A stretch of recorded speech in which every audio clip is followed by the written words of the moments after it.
আলহামদুলিল্লাহি রাব্বিল আলামিন والصلاة والسلام على رسوله محمد وآله وصحبه أجمعين أما بعد أعوذ بالله السميع العليم من الشيطان الرجيم بسم الله الرحمن الرحيم قال الله تعالى وما آتاكم الرسول فخذوه وما نهاكم عنه فانتهوا সম্মানিত আজকের প্রোগ্রামের নির্বাচিত সভাপতি মহাশয়, ওলামা کرام এবং আমার সামনে বসে থাকা জ্ঞান পিপাসু শিক্ষিত সমাজ, প্রশংসা আল্লাহ সুবহানাহু ওয়া তাআলার নিমিত্তে যে মহান রব্বুল আলামিন এরকম একটি মজলিসে আমাকে আপনাকে নির্বাচন করেছেন। আমরা সেই মহান স্রষ্টার শুকরিয়া জ্ঞাপনার্থে বলি আলহামদুলিল্লাহ। দরুদ ও সালাম বর্ষিত হোক বিশ্ব মানবতার মুক্তির দূত বিশ্ব নবী জনাবে মুহাম্মদ রাসূলুল্লাহ সাল্লাল্লাহু আলাইহি ওয়াসাল্লামের উপরে আমরা সকলেই বলি আল্লাহুম্মা সাল্লি আলাই, আল্লাহুম্মা বারিক আলাই, আল্লাহুম্মা আমিন। সন্ধ্যা থেকে অত্র এলাকার প্রতিটা মসজিদের ইমাম সাহেবরা এবং সর্বশেষ আমাদের সকলের প্রিয়, সকলের শ্রদ্ধেয় শেখ হানিফ আল হাদি, তার বক্তব্য আমি শুনেছি এবং ইমাম সাহেবরাই জানে যে কোন রোগটা এখন চলছে আর কোন রোগের ঔষধ দরকার। আমি বাইরের থেকে এসে হাওয়ায় বকতে পারি, কিন্তু সমাজের রোগ সম্পর্কে সবচেয়ে বেশি অবগত ইমাম সাহেব। তো সন্ধ্যা থেকে সব রোগের ঔষধ কম বেশি দেওয়া হয়েছে। কারণ মাথার যন্ত্রণা হচ্ছে, আমি যদি এই ফতোয়া দিই যে ওর মাথা কেটে নাও, তাহলে আমি খারিজি, আমি ইসলামপন্থী নই।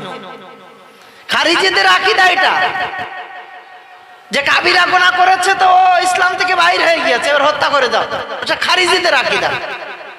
আবার এমনও লোক আছে করছে, করুক, করিস তাই কি হয়েছে, একদিনেই তো করিস। এরা হলো নরমপন্থী, ওরা হলো চরমপন্থী আর এরা হলো নরমপন্থী। এ দুটো ইসলামের মধ্যে নেই। আমাদেরকে হতে হবে উম্মাতান ওয়াসাতা, মধ্যমপন্থী। মাথার যন্ত্রণা হচ্ছে, সেলিডান দিতে হবে, জ্বর ভাব প্যারাসিটামল দিতে হবে। মাথায় যদি কেটে দেবো তো মাথার যন্ত্রণা, মাথায় তো থাকলো না, তো যন্ত্রণা থাকবে। তো সেই জায়গায় দাঁড়িয়ে ওলামা کرامরা ট্যাবলেট যা দেওয়ার দিয়েছে, আমি আর অ্যান্টিবায়োটিক কি দেব, আর দিতে গেলেও ভুল হতে পারে। সেই জায়গায় দাঁড়িয়ে এক উত্তম মাধ্যম, খুব ভালো খাওয়ার আয়োজন আছে আমি শুনেছি, আলহামদুলিল্লাহ। তো শেষ জন্য যদি আমি 25-30 যা বলবো আপনার বসে থাকতে হবে, কারণ আপনি উঠে যাচ্ছেন না ইনশাআল্লাহ। তবে একথাও সাথে বলছি যে মানুষ আল্লাহ সুবহানাহু ওয়া তাআলার সন্তুষ্টির জন্য এখানে এসেছে। হয়তো মজাক করে আমি বললাম যে খাওয়ার দাওয়ার ভালো আছে। একটা মানুষ এমনও বিভিন্ন জায়গায় যায়, 100 টাকা খরচ করে, 200 টাকা খরচ করে এখানে আসে, প্রোগ্রামগুলো শুনতে আসে। সে কি 100 টাকার বিরিয়ানি কিনে খেতে পারতো না? অবশ্যই খেতে পারত, কিন্তু তার মূল লক্ষ্য হলো আল্লাহ সুবহানাহু ওয়া তাআলার সন্তুষ্টি। আর বক্তব্য শেষ হওয়ার পর যারা দৌড়াবে ওরাই শুধু খাওয়ার জন্য আসে, এটা বুঝতে হবে। ও দাঁড়াবেন, এমন কিছু লোক আছে ঠিক বক্তব্য শেষ হয়ে গিয়েছে, ফাইজি সাহেব বলেছে সুজা বা হানিফ আল হাদি উঠে বলেছে লাইন করে বসে যান, তখন ওরা দৌড়াবে, চল এবার চল, সাইকেল নিয়ে টান, সব জায়গা আছে। আর এই শীতকালীন অধিবেশনে এগুলো খুব ভালোভাবে চলে। আল্লাহ সুবহানাহু ওয়া তাআলা আমাদেরকে হেফাজত করুন।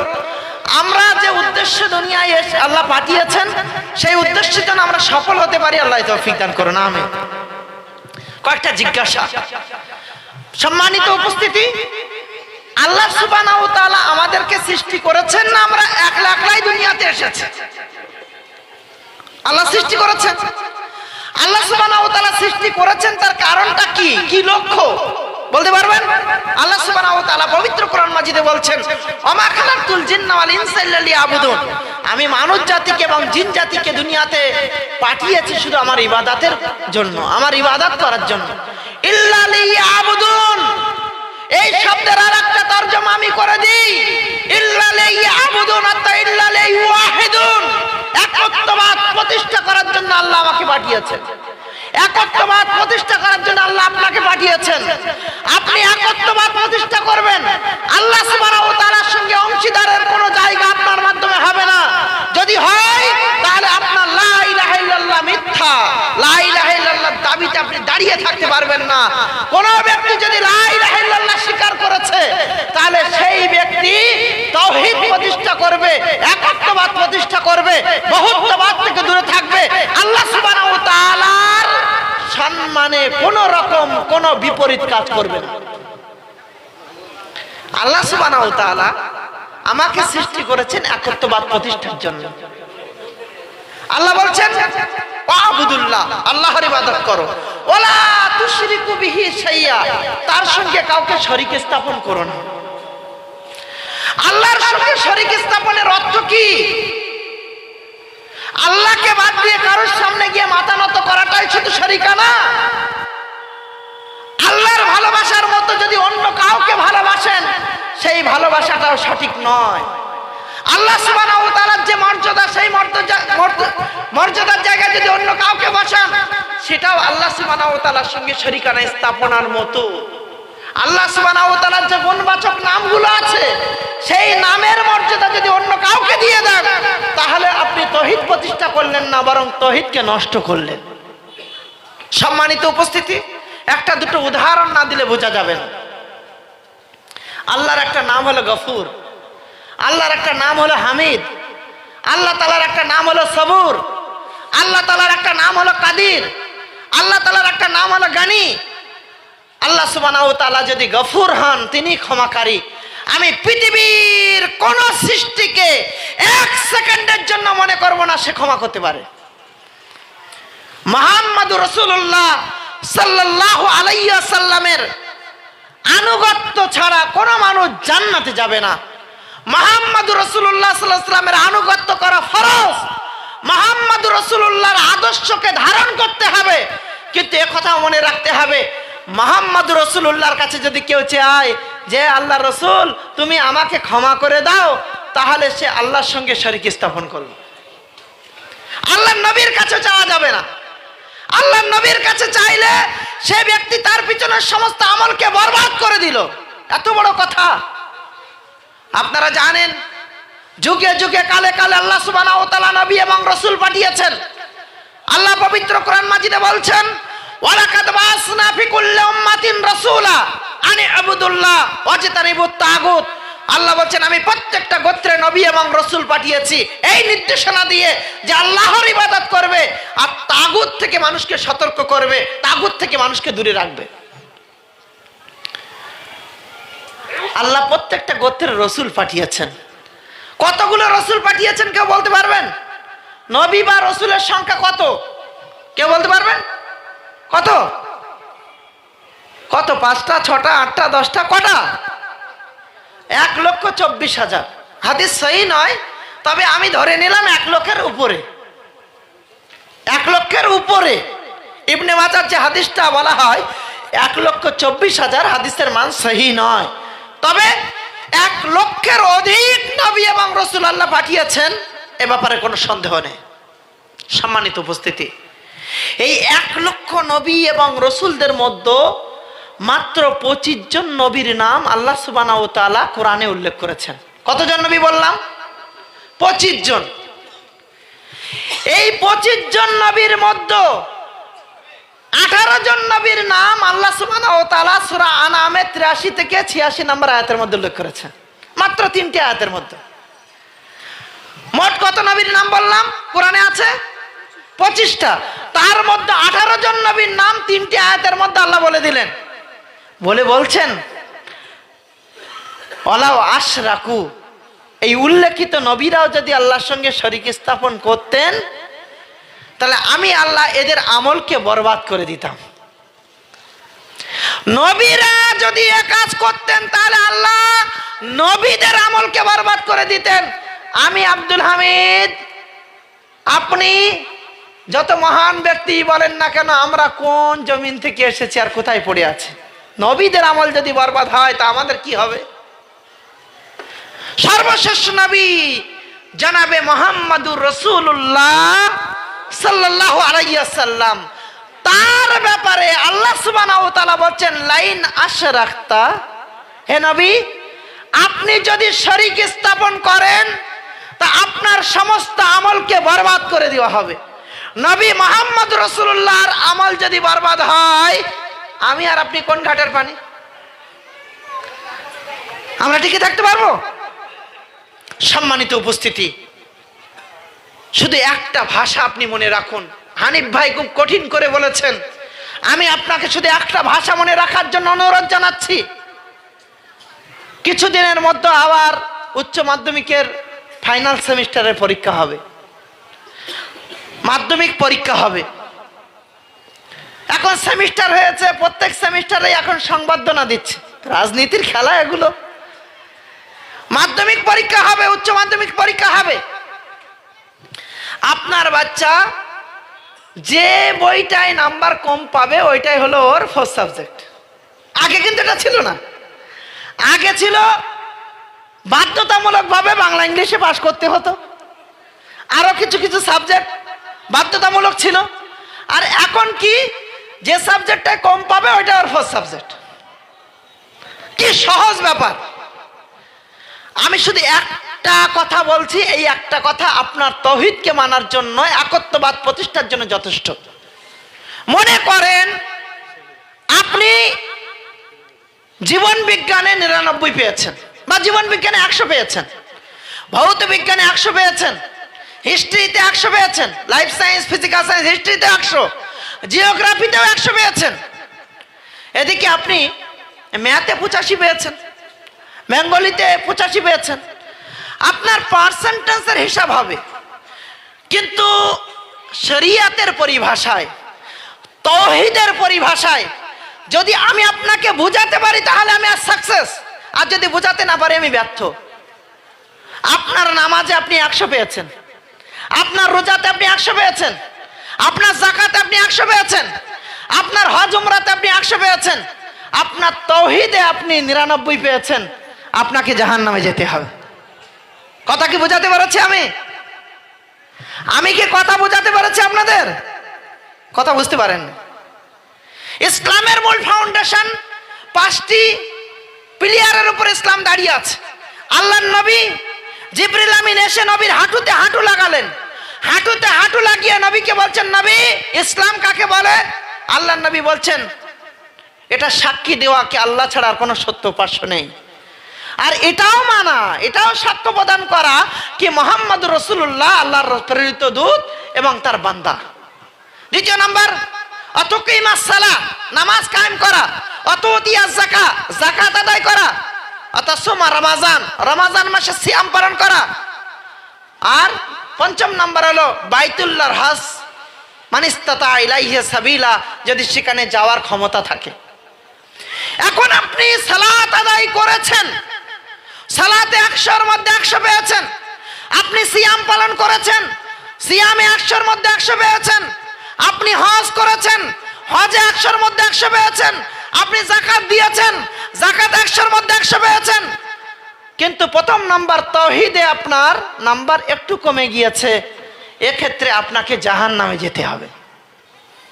সম্মানিত উপস্থিতি, ঠিক এর বিপরীত দাঁড়িয়ে কোন ব্যক্তি তাওহীদে 100 পেয়েছে, নামাজে 100 পেয়েছে, যাকাতে 85 পেয়েছে, হজে 83 পেয়েছে, এমনি ভাবে রোজাতে সে 80 পেয়েছে। এ কথাটা মনে রাখুন, যদি তাওহীদে কেউ 100 পায় তাহলে সে জান্নাতে যাবে। তাহলে তাওহীদ কত মজবুত রাখতে হবে। আমি জানি না আমার অজানাতে কত ভুল আমি করে ফেলছি, যে ভুলের কারণে আমার একত্ববাদ আমি নষ্ট করছি। আমার অজানাতে আমি কোন এমন কাজ করে ফেলছি যে কাজ করার কারণে আমার আমলগুলো বরবাদ হয়ে যাচ্ছে। তাওহীদে, একত্ববাদে যদি আপনি বিশ্বাসী হতে পারেন তাহলে আপনি সাকসেস হবেন। খুব ভালো করে মনে রাখবেন, মক্কার মুশরিকরা রুবুবিয়াতের ক্ষেত্রে আল্লাহ সুবহানাহু ওয়া তাআলাকে পুঙ্খানুভাবে মানতেন, কিন্তু উলুহিয়াতের ক্ষেত্রে তাদের অনেক ঘাটতি ছিল। আজকে তাদের রুবুবিয়াতের সঙ্গে যদি মেলাই, গত 2-3 দিন আগেও আমি বলছিলাম এখানে ছোট দিঘা জামাতে রুবুবিয়াতের ক্ষেত্রেও আমাদের ওই মজবুতি মান নেই যে মজবুতি মান মুশরিকদের ছিল। আল্লাহু মুস্তাআন। বলুন ধ্বংস করতে এসেছিল কি? কাবা। কাবা ধ্বংস করতে এসেছিল না? কি গো, আপনারা শুনেছেন আব্রাহা বাদশাহ কাবা ধ্বংস করতে এসেছিল? সেই সময় কাবার দেখভাল করতেন যিনি, তার নাম হলো আব্দুল মুত্তালিব। জানেন? তা আব্দুল মুত্তালিব তার মাঠে উট বাঁধা ছিল। আব্রাহা পায়ে পা দিয়ে ঝগড়া করবে বলে আব্দুল মুত্তালিবের 200 উট মাঠের থেকে ধরে নিয়ে এসেছে তাম্বুর কাছে। কালকে উট চাইতে আসবে, পায়ে পা দিয়ে ঝগড়া করবো আর এই করেই হামলা করে দেবো। পরের দিন আব্দুল মুত্তালিব গিয়েছেন আব্রাহার দরবারে, বুকে হাতটা বেঁধে। বলুন। হ্যাঁ, আমি আপনাকে ডাকবো মনে করছিলাম। কে বলছে? আব্রাহা, আপনার সঙ্গে কিছু কথা ছিল। হ্যাঁ বলুন। তখন আব্দুল মুত্তালিব নিজেই বললেন, আপনি আগে বলবেন না আমি বলবো? যদি আমার বলতে দেন তাহলে আমি আগে একটা কথা বলে নিই। হ্যাঁ বলুন, কি বলবেন? আপনার লোকজন গতকালকে আমার 200 উট ধরে নিয়ে এসেছে, যদি আমার উটগুলো একটু দিয়ে দিতেন তো খুব ভালো হতো, কারণ ও আমার ওই উটের মালিকানা আমার কাছে, তো ওটা একটু দিয়ে দিলে ভালো হতো। তখন আমরা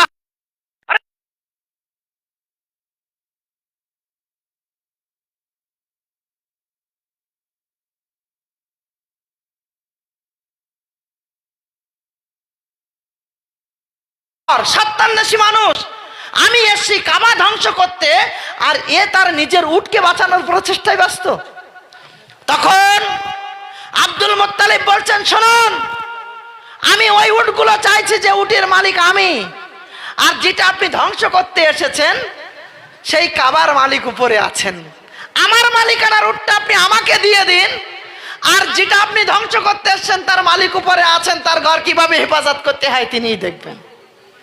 সম্মানিত উপস্থিতি, আল্লাহর উপরে তাদের যে অগাধ বিশ্বাস, আল্লাহকে রব হিসাবে মানার ক্ষেত্রে তাদের যে কোনো ত্রুটি ছিল না, এ ব্যাপারে কি আর কোনো প্রশ্ন থাকলো? কোনো প্রশ্ন নেই। রুবুবিয়াতের ক্ষেত্রে যখন তাদেরকে প্রশ্ন করা হতো, পবিত্র কোরআন মাজিদের আয়াত আল্লাহ সুবহানাহু ওয়া তাআলা বলছেন, যখন তাদেরকে বলা হতো মান খালাকাস সামাওয়াতি ওয়াল আরদ, আসমান কে বানিয়েছে, জমিন কে বানিয়েছে, তখন তারা বলতো আল্লাহ। তোমাদের রুজি কে দেয়? বলতো আল্লাহ। সব আল্লাহ করে, তো তোমরা আল্লাহকে কেন মানো না? বলছে আমরা আল্লাহকেই মানি। ওই সাইডে যাদেরকে ডাকি, যাদের পাশে যায়, যাদের কাছে মাথা নত করি, আমরা এই মনে করে করি লাইয়ুকাররিবুনা ইলাল্লাহি যুলফা, যে এরা আমাদের আল্লাহর নিকটবর্তী করে দেবে। আজকে পৃথিবীতে যত ওসিলা আছে, ওসিলা বলে ওসিলা ধরতে হয়।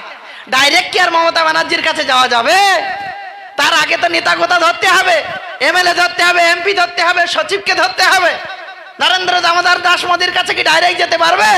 এলাকার অনেক নেতাকে ধরে ধরে ওখানে যেতে হবে। এর নাম হলো ওসিলা। এই ওসিলার নাম করে যত গন্ডগোল। সম্মানিত উপস্থিতি, মনে রাখুন, ওসিলা আপনার জন্য জায়েজ নয়। ওসিলা মানে যে মাধ্যম, এই সমাজের আমার মতো ফক্কর হুজুরেরা এই মানে করেছে। আল্লাহ সুবহানাহু ওয়া তাআলা ওসিলা মানে মাধ্যম করিনি। আল্লাহ বলেছেন ওসিলা মানে কাররাবা ইউকাররিবুন, নৈকট্য লাভ করা, নিকটবর্তী হওয়া। ওসিলা জায়েজ আছে, জায়েজ নেই এ কথা বলবো না। খুব ভালো করে শুনে যান। এরপরে যেন এই গোপন শিরকের রাস্তা আপনার মাধ্যমে বিরাজ না করে। আজকে মনে করে যেতে হবে যে আমি এই গোপন রাস্তাকে যদি আটকে দিতে পারি, তাহলে এই ভিতর থেকে আর নতুন করে কোনো জায়গা তৈরি হবে না যে সন্ধিহানের মধ্যে আমি পড়ে যাব। ওসিলা জায়েজ আছে, এমন কিছু ওসিলা আছে যেগুলো আপনি করতে পারেন। আল্লাহর নবী জনাবে মুহাম্মদ রাসূলুল্লাহ শিখিয়ে দিয়েছেন। নাম্বার 1, জীবনে তো আমার আপনার প্রত্যেকের কারণ না কারণ একটু ভালো কাজ থাকলেও আছে, আছে না নেই? সবার তো জীবনে আছে ভালো কাজ। তা প্রত্যেকের জীবনে যদি ভালো কাজ আছে, এই ভালো কাজের ওসিলা দিয়ে আল্লাহর কাছে চান। কোনো বিপদে পড়েছেন, সন্তানকে ওটিতে নিয়ে গিয়েছে, স্ত্রীকে ওটিতে নিয়ে গিয়েছে, বাবাকে ওটিতে নিয়ে গিয়েছে, মা কোনো বিপদে পড়েছে, সাথে সাথে ফরিয়াদ করুন, হাত উঠিয়ে আল্লাহর কাছে বলুন, আল্লাহ অমুক দিনের অমুক কাজটা যদি তোমার কাছে প্রিয় হয়ে থাকে, তুমি ওই কাজের বদৌলতে আজকে আমাকে এই মুসিবত থেকে পরিত্রাণ দাও। মনে করুন সহিহ মুসলিমের ওই যে হাদিস, 3 জন ব্যক্তি সফর করেছিল, হঠাৎ তুফান আসলে তারা যখন একটা গুফার মধ্যে আশ্রয় নিল, তখন উপর থেকে একটা বিরাট পাথর এসে পড়লো। সেই পাথরটা ছড়েছিল কিসের মাধ্যমে বলতে পারবেন? ভালো আমলের ওসিলায় আল্লাহর কাছে দোয়া করার মাধ্যমে। তাহলে আপনিও যদি কোনো মুসিবতে পড়েন, আল্লাহর কাছে হাত উঠিয়ে বলেন, আল্লাহ 21 তারিখের রাত্রে কনকনে ঠান্ডা অপেক্ষা করে ওই মজলিসে তোমার সন্তুষ্টির উদ্দেশ্যে বসে থাকা, তোমার কাছে যদি সন্তুষ্টির মাধ্যম হয়, তুমি ওর ওসিলায় আজকে এই মুসিবত থেকে আমাকে হেফাজত করো। বলতে পারবো এই ভালো কাজটা হলো আমার জন্য ওসিলা। নাম্বার 2, আল্লাহ সুবহানাহু ওয়া তাআলার একাধিক গুণবাচক নাম আছে।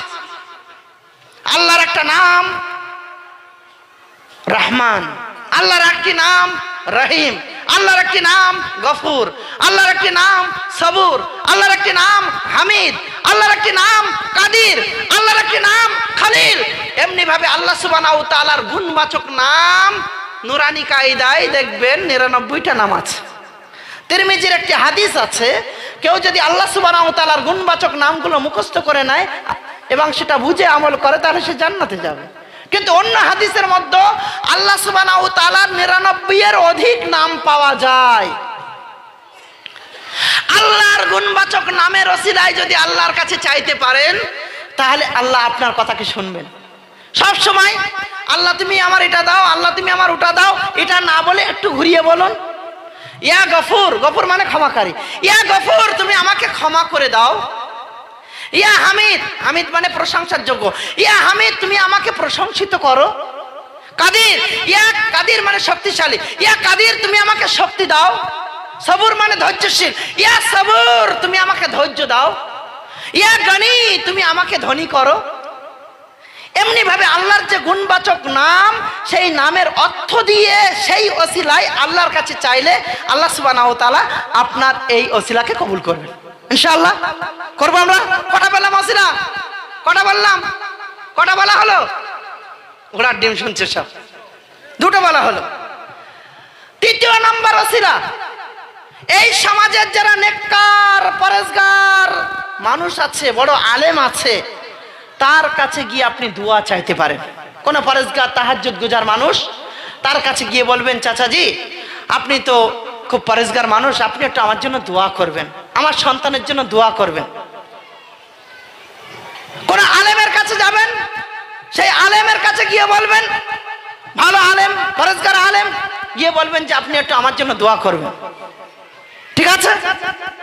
আর আলেমকে আর এই পরেজগার মানুষটাকে আমি বলে দিই, যদি মঙ্গলবারের দিন দোয়া চাই তো ওইটা আবার যেন শুক্রবার পর্যন্ত নিয়ে যান না, মিষ্টি খাওয়ার জন্য। মঙ্গলবারে দোয়া চেয়েছে, মঙ্গলবারে তাড়াতাড়ি অজু করে নেন আর হাত উঠিয়ে তার জন্য দোয়া করেন, আল্লাহ অমুক আমার কাছে দোয়া চেয়েছে, আল্লাহ তুমি তাকে কবুল করো। বাকি রাখেন না যেন। আবু আমের সহিহ বুখারীর হাদিস, আবু আমের আবু মুসা আশারীকে পাঠিয়েছেন, আবু মুসা আল্লাহর নবীর কাছে যাও, গিয়ে আল্লাহর নবীকে বলো, আল্লাহর নবী যে যুদ্ধে আমাকে পাঠিয়েছিল সেই যুদ্ধে আমরা জয়লাভ করেছি, কিন্তু আল্লাহর নবীকে বলবে আমি ক্ষতবিক্ষত হয়েছি, হাঁটুর উপর থেকে কেটে গিয়েছে, আল্লাহর নবীর জন্য আমার জন্য একটু দোয়া করেন। আবু মুসা আশারী আল্লাহর নবীকে বলছেন, আল্লাহর নবী ওই যুদ্ধে আমরা জয়লাভ করেছি, আপনার কাছে আবু আমের দোয়া চেয়েছে। আল্লাহর নবী আবু মুসা আশারীকে পানি আনতে বললেন, আবু মুসা আশারী বললেন আমি পানি এনে দিলাম। আল্লাহর নবী ওযু করলেন, হাত উঠিয়ে এত সুন্দর সুন্দর দোয়া করছেন, এত ভালো ভালো দোয়া করছেন যে আমার মনে হলো এই দোয়াতে যদি আমিও শামিল হতে পারতাম কতই না ভালো হতো। তা আমি শেষে বলেও ফেললাম, আল্লাহর নবী আমার জন্য একটু করেন। তো আল্লাহর নবী আমার জন্য দোয়া করলেন। তাহলে কোন পরেজগার মানুষের কাছে যে কোনো সময় গিয়ে দোয়া চাওয়া, আল্লাহর নবীর কাছে সবাই গিয়ে বলছেন, আল্লাহর নবী বৃষ্টি হচ্ছে না, মাঠের ফসল সব মারা গিয়েছে, হলুদ হয়ে গিয়েছে গাছগুলো হলুদ হয়ে যাচ্ছে, জীবজন্তু সব মারা যাচ্ছে, পাখিগুলো মারা যাচ্ছে। আপনি আল্লাহর কাছে ফরিয়াদ করুন যাতে করে আল্লাহ সুবহানাহু ওয়া তাআলা আমাদের উপরে তার রহমত বর্ষণ করেন। আল্লাহ নবী জুমার খুতবায় তাদের জন্য ফরিয়াদ করলেন, এত রহমত বর্ষণ হলো, এত রহমত বর্ষণ হলো যে পরের সপ্তাহে এসে আবার বলছে, আল্লাহর নবী বন্ধ তো আর হচ্ছে না, এবার তো সব ভেসে যাচ্ছে, আপনি একটু দোয়া করুন যাতে বন্ধ হয়ে যায়। অন্য হাদিসের মধ্যে আসে, যে বছর আল্লাহর নবী মারা গেলেন, আল্লাহর নবী মারা গিয়েছেন না জানেন? কি গো মারা গেছেন? এখনো পর্যন্ত সন্ধিহান। আল্লাহ নবী মারা যায়নি না? মারা গেছে। তা কথা বলছেন না কেন? দ্বিধাদ্বন্দ্বে আছেন নাকি? নাকি পর্দা করে গিয়েছেন? মারা গেছেন। এই কয়েকজন বলছেন, এই সব হুজুর সাহেবের দল। কিন্তু সামনের এই আকীদা বিশ্বাস যদি ঠিক না হয়, তাহলে আর গল্প বলে কি হবে? এই আয়োজনের কি হবে? এই তাওহীদের কথা বলে আর কি হবে? ওই আকীদা বিশ্বাসই যদি নষ্ট হয়। আমি একটা কথা শুধু বলি, ঈসা আলাইহিস সালামের মান্যওয়ালারা কমসে কম দাবি করে যে আমরা ঈসাকে শুলিতে চড়িয়েছিলাম, কিন্তু ঈসা কোথায়? আল্লাহ উঠিয়ে নিয়েছেন। বিশ্বাস করেন আপনারা? আর এই বদমাইশ কমসে কম তো বলে শুলিতে চড়িয়েছিলাম। আর তোরা যারা বলিস বা আমরা যারা বলি, তোরা নয় মানে তোরা বলতে আপনাদের বলিনি, আমরা ওই আকীদা বিশ্বাসের কথা বলছি। আপনাদের মতো সম্মানজনক মানুষকে তোরা বলে আমি সম্বোধন করিনি। আমরা যারা বলি নবী পর্দা করে গিয়েছেন, নবী সবকিছু করেন, আরো কারোর সঙ্গে তার সঙ্গে মিলাচ্ছি, তাদের উদ্দেশ্যে একটা কথা বলি, ওই বদমাইশ কমসে কম মুখে বলে যে আমরা শুলিতে চড়িয়েছি চোখের সামনে। আর তোমরা আজকে যদি বলা হয় মানুষ মারা গেলে কটা কাফনের কাপড় দিতে হবে, তো বলবে 3টে সাদা সুতির কাপড়ে কাফন দিতে হবে। কোথায় পেয়েছেন হুজুর? আল্লাহর নবীকে দেওয়া হয়েছিল। ও নবী তো মরেনি, তা তুমি কাফন দিলে কেন? উত্তর আছে। এই কাফনের হাদিস তো নবী থেকে, তার আগেও দেওয়া হতো। কিন্তু সেই হাদিস যেটা আপনি আজকে দেখতে পাবেন, সেই মুসলিমের হাদিস, সব মালি সাহেবরা বলবে নবীকে 3টে সুতির সাদা কাপড়ে কাফন দেওয়া হয়েছে। আব্বাস বলছেন আমি কবরে নেমেছিলাম, আমার ছেলে নেমেছিল, নবীকে নামানো হয়েছিল। হায় রে আল্লাহর বান্দারা, তোমরা বলছো নবী মরেনি আর নবীকে কবরে এমনি ভাবে পুঁতে দিলে। আস্তাগফিরুল্লাহ। এই আকীদা পোষণ করা যাবে না, এই বিশ্বাস রাখা যাবে না। নবী মুহাম্মদ রাসূলুল্লাহর সেই কঠিন সময়টা মনে রাখতে হবে। আজকে নবীর জন্মদিন নিয়ে অনেক আনন্দ তুমি করছো, আই লাভ মুহাম্মদ সব গ্রামে গ্রামে, আমার কোনো আপত্তি নেই। ঠিক আছে, কোন একটা জায়গায় আল্লাহর নবীকে নিয়ে এই প্রতিবাদের জায়গা তৈরি করেছে কেউ, সেই জায়গায় দাঁড়িয়ে যদি কেউ প্রতিবাদ করছে আমি তার সঙ্গে আছি। কিন্তু একথা আমি অবশ্যই বলবো, আই লাভ মুহাম্মদ বলার মাধ্যমে নবীর ভালোবাসা হবে না। নবীকে ভালো যতদিন তুমি না বাসবে, নবীকে যখন প্রাণের চেয়ে বেশি না ভালোবাসবে, তোমার উপরে আল্লাহর রহম হবে না। তুমি অপেক্ষা করো, তুমি অপেক্ষা করো। আমি ওই ব্যাপারে দুটো কথা বলে শেষ করব। যেটা আমি বলতে চেয়েছি সেটা আগে শুনে নিন। নবী মুহাম্মদ রাসূলুল্লাহ মারা গিয়েছেন, সাহাবীরা এসে বলছেন যে এতদিন তো নবীর কাছে চাইতাম, নবী দোয়া করতেন, বৃষ্টি হতো, আজকে তো নবী নেই। আব্বাস, আপনি তো আমাদের মধ্যে সবচেয়ে বড় সিনিয়র সাহাবী, সবচেয়ে বয়স্ক, তা আপনি একটু আমাদের জন্য দোয়া করুন। আপনাদের কাছে জিজ্ঞাসা, মাত্র 10 হাত দূরে নবীর কবর, মাত্র 10 হাত দূরে আপনার পরিভাষায় নবীর রওজা, সেখানে গিয়ে চাইলেন না, গেলেন কোথায়? জীবিত মানুষ যার নাম আব্বাস রাদিয়াল্লাহু তাআলা আনহু, তার কাছে। তাহলে এই কথা আপনার মনে রাখতে হবে, ওসিলার নাম করে কোন মারা মানুষের ওসিলা দিলে সেটা শিরক হবে, কিন্তু সেটা নেকি হবে না, সেটা আপনার আমলকে খেতে পারে। অনেক জায়গায় জানাজায় যায়, সেই জানাজাতে শুনি যে অমুকের কদম বসির ওসিলায় আমাকে জান্নাতে পৌঁছায়া দাও। নবীর কদম বসি যদি জায়েজ না হয়, তাহলে দুনিয়ায় আমার মতো ফটকাবাজ কার কদম বসির ওসিলায় জান্নাতে যাবেন? আস্তাগফিরুল্লাহ। এটা সম্ভব? এইরকম কোন আলোচনা, এইরকম কোন বিষয় যদি কেউ বলে, সেখানে যদি আমি তওবা না করি, তাতেই যদি আমি তার সঙ্গে থাকি, তাহলে আমার আকীদা নষ্ট হয়ে যাবে। আল্লাহ হেফাজত করুন, আমিন। সর্বশেষ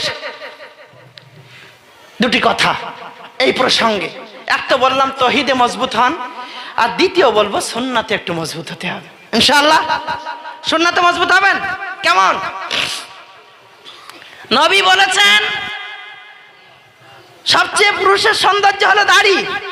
আপনি প্রত্যেকদিন সকালে দাড়ি কাটবেন, এটাই তো নবীর সুন্নাত, এটাই ভালোবাসা। এটা করবেন তো নাকি? আল্লাহর নবী বলেছেন নামাজ না পড়লে মুসলিম থাকবে না, আপনি নামাজ ছেড়ে দেবেন, এটাই তো ভালোবাসা। আল্লাহর নবী বলেছেন যাকাত দিতে হবে, আপনি যাকাত দেবেন না, এটাই তো নবীর ভালোবাসা। আই লাভ মোহাম্মদ লিখে দিয়েছি তো। কোথায় আন্দোলন হচ্ছিল সেই আন্দোলনে তো আমি পিছনে পিছনে হেঁটেছিলাম, নবীর ভালোবাসা তো। হযরত ওমর রাদিয়াল্লাহু তাআলা আনহু একদিন নবীকে বলছেন, আল্লাহর নবী, আমি আমার নফসের পরে সবচেয়ে আপনাকে বেশি ভালোবাসি। নবী বলছেন, ওমর তুমি এখনো পরিপূর্ণ মুসলমান হতে পারোনি। হযরত ওমর বুঝতে পেরে বলছেন, আল্লাহর নবী, আমি আমার নফসের চেয়ে আপনাকে বেশি ভালোবাসি। বলছে আলান, এখন হলো। সেই হাদিসের পরিভাষা, লা ইউমিনু আহাদুকুম হাত্তা আকুনা হাব্বা ইলাইহি মিন ওয়ালিদিহি ওয়া ওয়ালাদিহি ওয়ান নাসি আজমাইন। তোমাদের মধ্যে কোনো ব্যক্তি ওই সময় পর্যন্ত পূর্ণ মুমিন হতে পারবে না। তোমাদের মধ্যে কোনো ব্যক্তি ওই সময় পর্যন্ত মুমিন হতে পারবে না। তোমাদের মধ্যে কোনো ব্যক্তি ওই সময় পর্যন্ত মুমিন হতে পারবে না যতক্ষণ না আমি মুহাম্মদ রাসূলুল্লাহ তোমার কাছে তোমার পিতামাতা, তোমার সন্তান সন্ততি, তোমার স্ত্রী, তোমার আত্মীয় স্বজন, তোমার পাড়া প্রতিবেশী, সারা বিশ্বের প্রতিটা মানুষের চেয়ে বেশি প্রিয় না হয়ে যাবে। আজকে নবীকে বেশি ভালোবাসি না আমার সন্তানকে বেশি ভালোবাসি? নবীকে বেশি ভালোবাসি না আমার বাবা মাকে বেশি ভালোবাসি? নবীকে বেশি ভালোবাসি না স্ত্রীকে বেশি ভালোবাসি? নবীকে বেশি ভালোবাসি না গার্লফ্রেন্ডকে বেশি ভালোবাসি?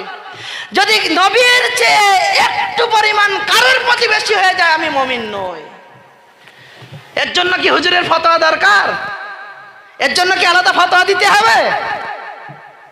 আপনি মুমিন থাকবেন না যদি নবীর চেয়ে কারোর প্রতি ভালোবাসা বেশি হয়ে যায়। আর সেই ভালোবাসাটা কি করে হবে? লাফ মারবেন? নবীর নাম শুনেছি তো লাফ মেরে গাছে উঠে গিয়েছে। নবীর নাম শুনে কেউ ডান্স দিচ্ছে, নবীর নাম শুনে কেউ খুঁটি ধরে উপরে উঠে যাচ্ছে, নবীর নাম শুনে হাজার রকম করছে, কেউ আঙ্গুটি দিয়ে চুমু খাচ্ছে, বলছে নবীর ভালোবাসা। এটা ছিল নবীর ভালোবাসা? সাহাবীরা এইভাবে ভালোবেসেছিলেন। আল্লাহর নবী সাহাবীদের একটা একটা বর্ণনা শুনলে গা শিউরে উঠবে। আল্লাহর নবীর এক সাহাবী, নবী বক্তব্য রাখছেন, মসজিদে পা রাখতে যাবেন, জুমার খুতবা চলছে, একটা পা মসজিদের ভিতরে রেখেছেন আর একটা পা বাইরে আছে।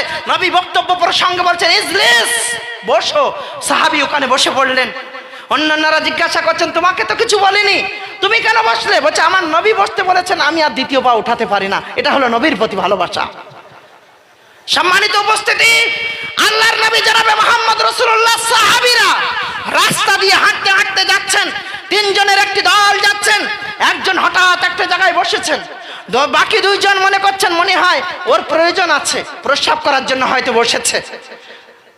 আর দুইজন একটু অপেক্ষা করছেন। কিছুক্ষণ পরে যখন উঠে যাচ্ছেন, তখন তাদের দুইজনকে জিজ্ঞাসা করছেন, তোমরা কি মনে করছো যে আমি ওখানে প্রস্রাব করার জন্য বসেছিলাম?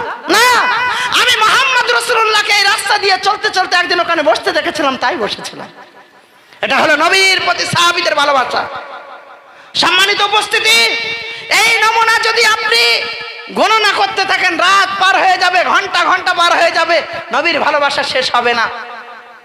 আজকে শুনেছেন জুমার নামাজের পরে আমাদের ভারতবর্ষের ৪৫ জন মানুষ, তার মধ্যে ৪২ জন ভারতের, ৪২ জন মানুষ উমরা করতে গিয়ে তারা গাড়ি অ্যাক্সিডেন্টে মারা গিয়েছে, শুনেছেন। তাদের দাফন হয়েছে মসজিদে নববীর আর এক কিনারায় বাকিউল গারকাদে, যেটাকে জান্নাতুল বাকি বলা হয়। সম্মানিত উপস্থিতি, আমি আপনাকে শুধু একটা কথা বোঝান, আল্লাহর নবী প্রত্যেকটা পত্রিকায় লিখছে, বদর দেখার পরে, বদর পাস করে যখন যাচ্ছিলেন, তার কিছু দূর যাওয়ার পরেই অ্যাক্সিডেন্টটা হয়েছে। আমরা যারা হাজী সাহেবরা আছেন, মাওলানা সাহেবরা রয়েছেন, বদরে গিয়েছেন, মাত্র ৩১৩ জন সাহাবী, মতান্তরে ৩১৭ জন সাহাবী ১০০০ জনের বিরুদ্ধে লড়াই করছেন। সেই যুদ্ধের ফলাফল মুসলমানদের পক্ষে শুধুমাত্র কিসের কারণে? আল্লাহ সুবহানাহু ওয়া তাআলার প্রতি অগাধ বিশ্বাস, নবীর প্রতি তাদের ভালোবাসা, তাদের ঈমান, ফেরেশতারা তাদেরকে সহযোগিতা করেছেন। আর আজ আমরা কিছু করলে নাকি আমাদের সহযোগিতা হয় না, আমাদের কোনো কিছুই উপকার হয় না, কোনো ফলপ্রসূ কিছু আমরা পাই না। সম্মানিত উপস্থিতি, কিছুদিন পরে যখন ওহদ হচ্ছে, ওহদের যুদ্ধে আল্লাহর নবীর একটা পরিভাষা, শুধু এই পরিভাষাটা আজকে মুখস্থ রাখতে পারলে আজকে জলসা আপনার জন্য সাকসেস হবে। আল্লাহর নবী বলছেন, শোনো, এই জাবালে রামাত, এর উপরে তোমরা ৫০ জন দাঁড়িয়ে থাকবে, আর ওহদের ওই প্রান্তে ওখানে সবাই থাকবে, তোমরা ৫০ জন এখানে থাকবে। যদি পিছন দিক থেকে আক্রমণ করে বা কোনো পরিস্থিতি হয়, তোমরা এখান থেকে সরবে না। শোনো, যদি আমরা জয়ী হই তারপরে এখানে দাঁড়িয়ে থাকবে, আর যদি আমরা পরাজিত হই এখানে দাঁড়িয়ে লড়াই করতে করতে মারা যাবে, কিন্তু এখান থেকে সরবে না। কে বলেছিলেন? কে বলেছিলেন? আল্লাহর নবী বলেছিলেন। 50 জন বীর সৈনিকের উদ্দেশ্য করে যুদ্ধ শুরু হয়ে গেল। কাফেররা পিঠ ফিরিয়ে পালিয়ে গেলেন। কিছুক্ষণ পর ওই 50 জনের একটু হয়তো ভুল বোঝাবুঝি, একটু হয়তো ভুল বোঝা ছাড়া আর কিছু নয়। আরে ময়দানে তার কেউ নেই, সব পালিয়ে চলে গিয়েছে। চলো আমরা মালে গনিমত একত্রিত করি। নবী কি বলেছিলেন? জয়ী হলে এখানে দাঁড়িয়ে থাকবে, আর পরাজিত হলে এখানে লড়াই করতে করতে মরবে, কিন্তু এখান থেকে সরবে না। নবীর একটা কথা আর শুধুমাত্র ভুল বোঝা। যখন তারা এই মনে করলো যে কাফের ময়দানে নেই, তারা নিচে নেমে গেল। এহেন পরিস্থিতিতে খালিদ বিন ওলীদের নেতৃত্বে পিছন দিক থেকে হামলা হলো। পরিণাম কি হলো? 70 জন সাহাবী শহীদ হয়ে গেলেন। আজকের দিনে, আজকের এই বক্তব্যে আপনার জন্য আমি এই বার্তা দিতে চাই, নবীর একটা কথা অমান্য করার কারণে পুরো ফলাফল পাল্টে গেল। আজকের দিনে নবীর একটা হাদিসকে যদি আমরা অস্বীকার করি, তাহলে কিন্তু আমাদের আমল, বা একটা হাদিসকে যদি আমি অস্বীকার করি, আমি মুসলমানই থাকবো না। নবীর একটা মাত্র কথা, জয়ী হলে এখানে দাঁড়াবে, পরাজিত হলেও লড়াই করে করে এখানে শহীদ হবে, কিন্তু এখান থেকে যাবেন। আর তারা ভুল বুঝে সরে গিয়েছিলেন। পরিণাম 70 জন সাহাবী মারা গেলেন। নবীর প্রতি ভালোবাসা এখানেও দেখায়। 70 জন সাহাবী মারা গিয়েছেন। মুসআব ইবনে উমাইর যখন মারা গেলেন, মুসআব ইবনে উমাইরের মৃত্যুর সংবাদ কাফেররা এমন ভাবে প্রচার করলো, আল্লাহর নবীর মতো দেখতে ছিলেন মুসআব ইবনে উমাইর। তারা বলল মুহাম্মাদের মৃত্যু হয়ে গিয়েছে। সাহাবীরা নিরাশ হলেন। 15 জন সাহাবী নবীকে ঘিরে আছেন। পিছন দিক থেকে তীর, পিছন দিক থেকে বন্দুক, পিছন দিক থেকে আক্রমণ, পাথরের আঘাত চলছে। একটার পর একটা সাহাবী শহীদ হয়ে যাচ্ছেন। তালহা রাদিয়াল্লাহু তাআলা আনহু নবীকে ঘিরে আছেন। তালহা রাদিয়াল্লাহু তাআলা আনহুর সামনের দিকটা ক্ষতবিক্ষত হয়ে গিয়েছে।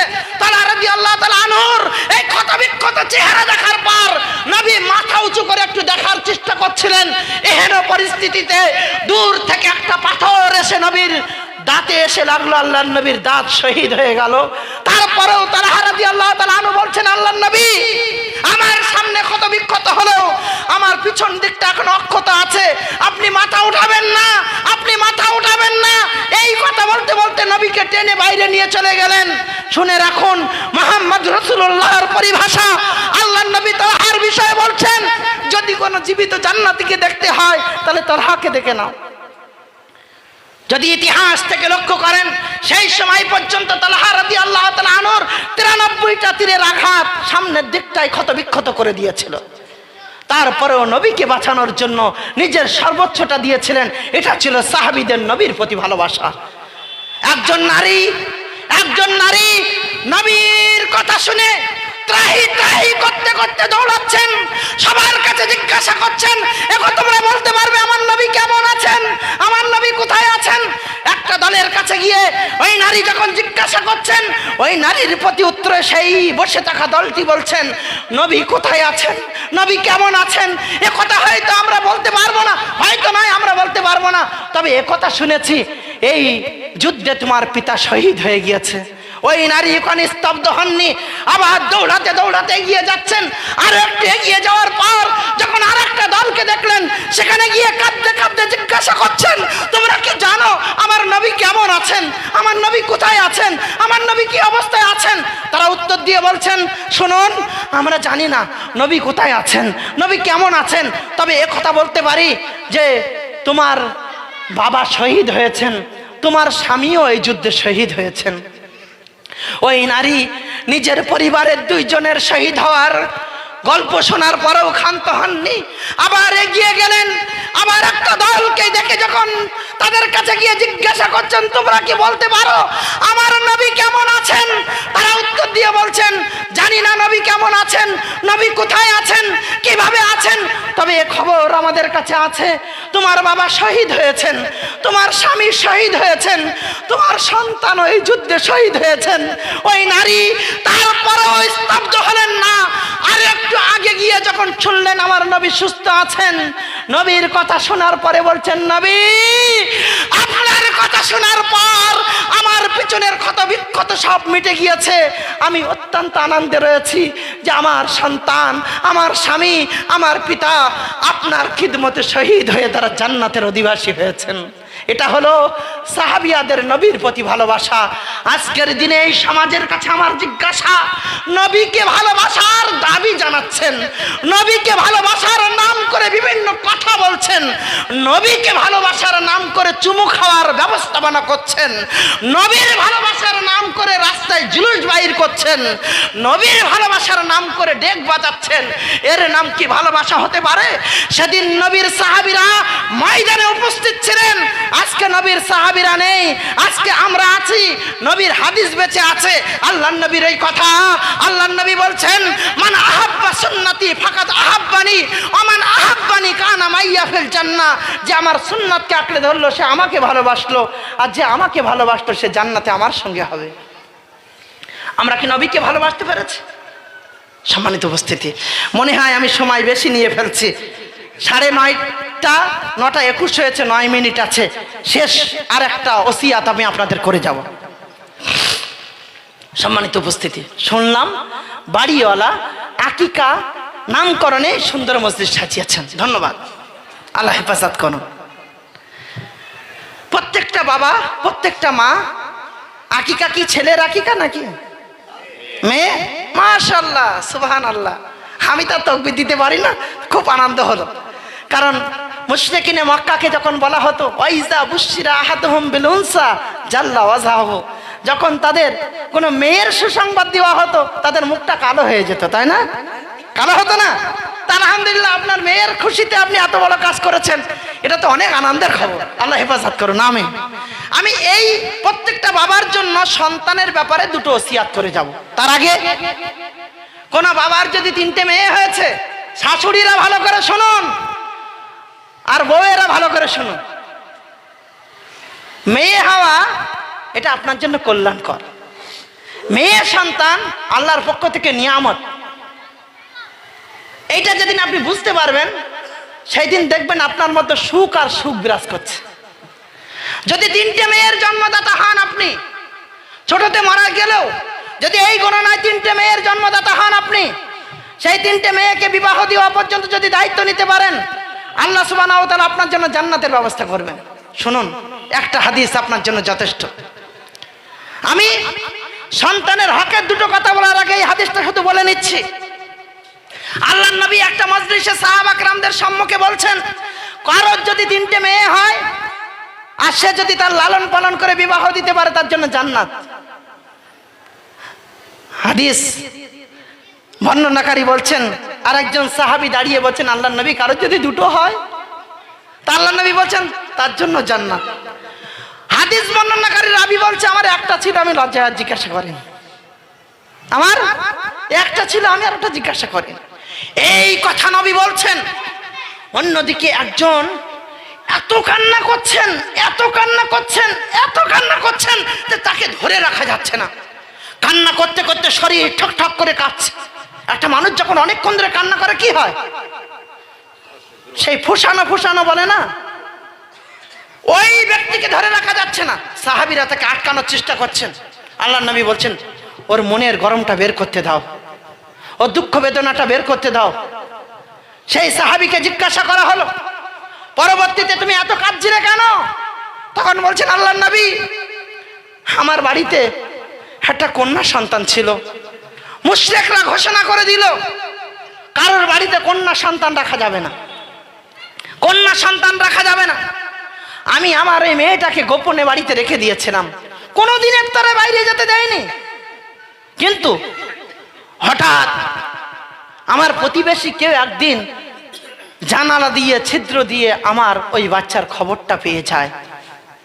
তারা যখন সমাজে প্রচার করে দিল, সমাজ আমার বিরুদ্ধে স্টেপ নিয়ে বলল, তোমার বাড়িতে কন্যা সন্তান কেন থাকবে, কেন রাখলে? তুমি এখনই ব্যবস্থা নাও, তুমি এখনই তাকে হত্যা করো, তা না হলে তোমার সঙ্গে কেউ উঠা বসা করবে না, সমাজ তোমাকে বয়কট করলো। ওই সাহাবী আল্লাহর নবীকে কথা বলতে বলতে আবার কান্না শুরু করেছেন, হাউ হাউ করে কাঁদছেন। কি হয়েছিল তারপর? বলছে তারা যখন আমাকে বয়কট করলো, আমার সঙ্গে উঠা বসা বন্ধ করে দিল, তখন আমি না পেরে নিরুপায় হয়ে আমার কন্যাটাকে হাত ধরলাম, কাঁধে একটা কুদাল নিলাম, মরুভূমিতে হাঁটছি। আমার কন্যা বারবার আমাকে বলছেন, বাবা কি করবেন, বাবা আমাকে কোথায় নিয়ে যাবেন? সে তো কোনোদিন বাইরে আসেনি, তাকে তো কোনোদিন বাইরে আনা হয়নি, তার কাছে শত প্রশ্ন, বাবা আমাকে কোথায় নিয়ে যাচ্ছেন, বাবা কি করবেন? আমি তার বারবার উত্তর দিয়ে বলেছি, একটু পরেই তুমি বুঝতে পারবে। মরুভূমিতে নিয়ে গিয়ে যখন আমি কোদাল দিয়ে মরুভূমির বালু সরাচ্ছি, তখন আমাকে আমার মেয়ে বারবার বলছে, বাবা এখানে কি করবেন? আমি আমার মেয়েকে এই কথা শুধু বলতে থাকলাম, একটু পরেই বুঝতে পারবে। আমার মেয়েকে তারপর গর্তের মধ্যে ঢুকিয়ে দিলাম। আমার মেয়ে বাবা বাবা করতে থাকলো, কিন্তু আমার মেয়েকে আমি আর কিছুই করতে পারলাম না। আমি তাকে সেখানে জীবিত দাফন করে দিলাম।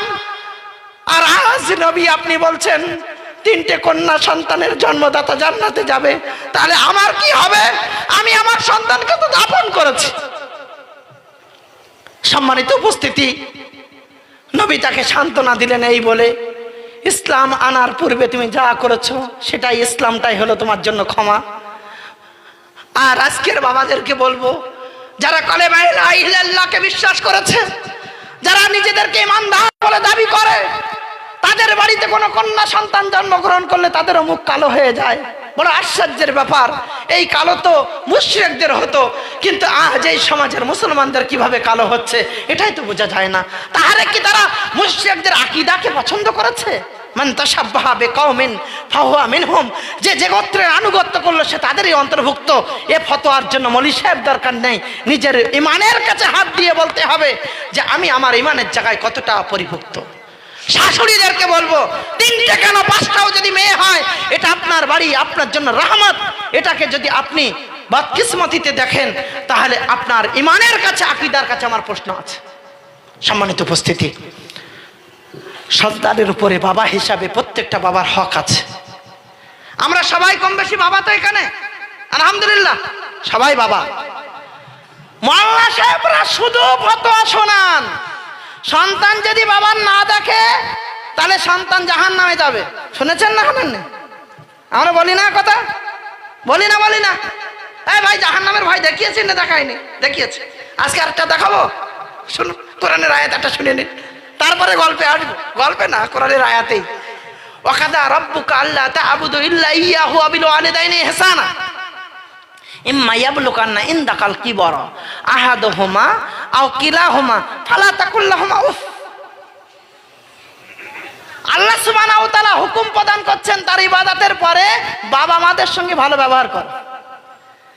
তোমার বাবা মা দুজনেই কিংবা একজন যদি বার্ধক্যে পৌঁছে যায়, তাহলে তার সম্মুখে উফ শব্দটা বলো না, বা সে তোমার কষ্টের জন্য উফটা না বলো। দুটো ব্যাখ্যায় নিজ নিজ জায়গায়। আজকে কি করছেন? বউ বলছে হয় আমার রাখো, নাই বাপের রাখো। আপনার বউয়ের ব্যাপারে শুধু একটা কথা বলে দিই, স্ত্রীকেও এর জন্য একটা সমাধানের রাস্তা বলে দিই। প্রত্যেক বাড়ি ও আব্দুল হামিদ এখানে ফতোয়া দিচ্ছে, ডায়লগ দিচ্ছে, তা আব্দুল হামিদেরও যে অশান্তি কোনোদিন হয় না এমনটা না, পৃথিবীর সবার হবে। এর জন্য আপনারা যে কাজটা করবেন, বউকে ডাকবেন আর শাশুড়ি মাকে ডাকবেন, মা তুমি আমার মা, আমি তোমাকে জীবনে ছাড়বো না। আর বউ তুমি আমার বউ, আমি তোমাকেও ছাড়তে চাই না। এখন তোমরা দুজন কিভাবে কম্প্রোমাইজ করবে এটা তোমাদের কাছে ছেড়ে দিচ্ছে। আমি দুজনকে নিয়ে চলবো। তুমি যদি বলো বউ ছাড়ো তা আমি ছাড়বো না, আর বউ তুমি যদি বলো মাকে ছাড়ো তা আমি ছাড়বো না। এখন তোমরা ঠিক করে নাও যে তোমরা কিভাবে থাকবে। বাবা মাকে উফ শব্দটা বলবে না। তোমার ছোট অবস্থায় কত কষ্ট করেছে, বাবা মার জন্য তোমাকে আল্লাহ দোয়া শিখিয়ে দিয়েছেন, তুমি এই মর্মে দোয়া করো, রব্বির হামহুমা কামা রব্বায়ানি সাগীরা। বলুন আমার সঙ্গে, রব্বির হামহুমা কামা রব্বায়ানি সাগীরা। রব্বির হামহুমা, হে আমার প্রভু, আমার বাবা মায়ের উপরে তুমি দয়া করো, কামা রব্বায়ানি সাগীরা, যেমন আমার ছোট বয়সে তারা আমার উপরে দয়া করেছিল। বাবা হিসাবে আজকে সন্তান রাত্রে যখন জ্বরে কাতরে কান্নাকাটি করে সারা রাত স্বামী স্ত্রী বসে থাকেন, সেই কষ্টটা কত কষ্ট সেই বাবাই জানে আর সেই মাই জানে। বাবা মা হিসাবে আজ উপলব্ধি করছেন, কিন্তু আপনি কি এমনি এমনি বেড়ে উঠেছিলেন? আপনার মা কি আপনার জন্য করেনি এমনটা? তাই আল্লাহ বলছেন, দোয়া করে বলো রব্বির হামহুমা কামা রাব্বায়ানিস সাগীরা। বাবারা, বাপ মাকে ছাড়া যাবে না। বাপ মাকে যে কোনো উপায়ে আঁকড়ে ধরে রাখতে হবে, কোনো কষ্ট দেওয়া যাবে না। আমি জানি অনেক বিদঘুটে বাপ আছে, আমি জানি এই কথাগুলো, আমি সমাজের পরিভাষা ব্যবহার করি। এই ময়দানে ঘুরে ঘুরে আমি মাটির গন্ধ জানি। আমি অনেক ভদ্র ভাষা বললে ভদ্র ভাষা বুঝবে না। অনেক বিদঘুটে বাবা আছে, তারা এখন থেকে সিদ্ধান্ত নিয়েছে বড় ছেলের 2 বিঘে লিখে দেবো, তো ছোট ছেলে দেবো না, মেয়ের লিখে দিয়ে যাবো, দেবো না। এসব হলো অজ্ঞতার কারণে। এর আগে মহিদুল ভাইও বলেছেন, আর আমাদের এই আব্দুল মমিন সাহেবও বলেছেন, সব কিছুর মূল হলো অজ্ঞতা। আজকে অনেক বাবারা বলছে আমি মরে গেলে ছেলেরা দেবে কি দেবে না, তাই একটু মনে করছি সব হকটা সমানভাবে বুঝিয়ে দিয়ে যায়। ও বেকুব, এইটা জানে না যে মৃত্যু না হলে হকটা হয় কি করে।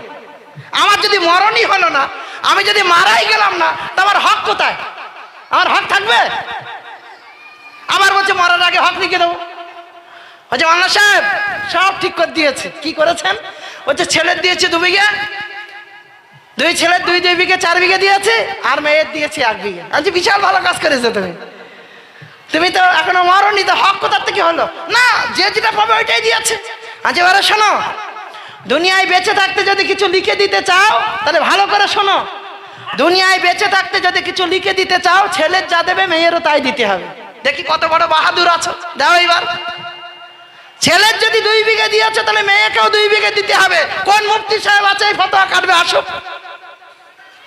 দুনিয়ায় ছেলেকে যদি একটা কপালে চুম্বন করেন, তা মেয়েকেও চুম্বন করতে হবে। আল্লাহর নবীর সামনে একজন সাহাবী তার ছেলেকে চুম্বন করেছিল, তা আল্লাহর নবী বলছে তুমি তোমার সন্তানের সঙ্গে ইনসাফ করনি, তোমার মেয়ে কি অন্যায় করেছে?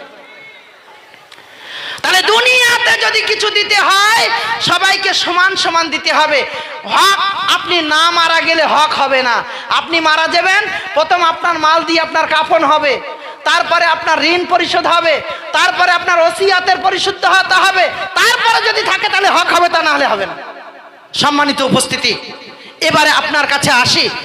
এরপরও আমি বলছি, ছোট ছেলে, মেজো ছেলে, বড় ছেলে, বাবা যদি ভুল করে নাফরমানি করেছে, তারপরেও তোমাকে আমি বলছি শোনো, তোমার ব্যাপারে নবী মুহাম্মদ রাসূলুল্লাহ বলছেন, সালাসাতুন, 3 প্রকারের ব্যক্তি, লা ইউকাল্লিমুহুমুল্লাহু ইয়াওমাল কিয়ামা, আল্লাহ কিয়ামতের দিন তাদের সঙ্গে কথা বলবেন না। ওয়ালা ইয়ানজুরু ইলাইহিম, তাদের দিকে রহমতের নজরে তাকাবেন না। ওয়ালা ইউযাক্কিহিম, তাদেরকে পবিত্র করবেন না। ওয়ালা হুম আযাবুন আলীম, তাদের ঠিকানা হবে যন্ত্রণাদায়ক আযাবের মধ্যে। তার মধ্যে নাম্বার 1 আল আকুলি ওয়ালিদাই, যারা পিতামাতার সঙ্গে খারাপ ব্যবহার করে তারা। আমি যদি আমার পিতামাতার সঙ্গে খারাপ ব্যবহার করি, আল্লাহ আমার সঙ্গে কথা বলবেন না, আল্লাহ তার রহমতের নজর দিয়ে আমার দিকে তাকাবেন না, আল্লাহ আমাকে পবিত্র করবেন না, আমার ঠিকানা হবে জাহান্নাম। কেউ কেউ বলছে ওসব ফতোয়া বাদ দিয়ে দিন, জাহান্নামে যাই যাওয়ান, বলে না বলে না, আস্তাগফিরুল্লাহ। আমি এই হাদিস অনেকবার অনেক জায়গায় বলেছি, জাহান্নামে যাই যাব, শুধু এই কথাই না, প্রায় প্রায় 4 দোকানে বলছে ওই হুজুররা অনেক কথা বলে, সব কথা শোনা যায় না, ও জাহান্নামে যাই যাওয়ান, অত শুনবো না, বলে বলে আপনাদের দিকে, সব আমাদের দিকে লোক বলে, আমাদের দিকে বলে। আচ্ছা, ওই নালায়েককে বলবেন যে তুই এই শীতের রাত জেগেছিস, তো গরম পানি স্ত্রীকে বললে, ডাক্তার বলে যে গরম পানি গড়গড়া করতে, তো স্ত্রী কাঁসার গ্লাসে গরম পানি করে দিয়েছে, বাইরের দিকে ঠান্ডা ঠান্ডা মনে হচ্ছে, ও একটু বেশি নিয়ে ফেলেছে, ও হারামখোর, ঢোক গিলবে কি ফেলে দেবে ওটা বুঝতে ও করছে কেন, ও তো বুঝতে পারে মানে বেশি চলে গিয়েছে, ঢোক গিললেও তো জ্বলতে জ্বলতে যাবে, আর ফেলার আগে তো জিভ পুড়ে যাচ্ছে। দুনিয়ার এই সামান্য গরম তুই সহ্য করতে পারলি না রে, আর এই কথা মুখ দিয়ে বলছি 4 দোকানে বসে বসে জাহান্নামে যাই যাব। জাহান্নাম কি তুমি জানো?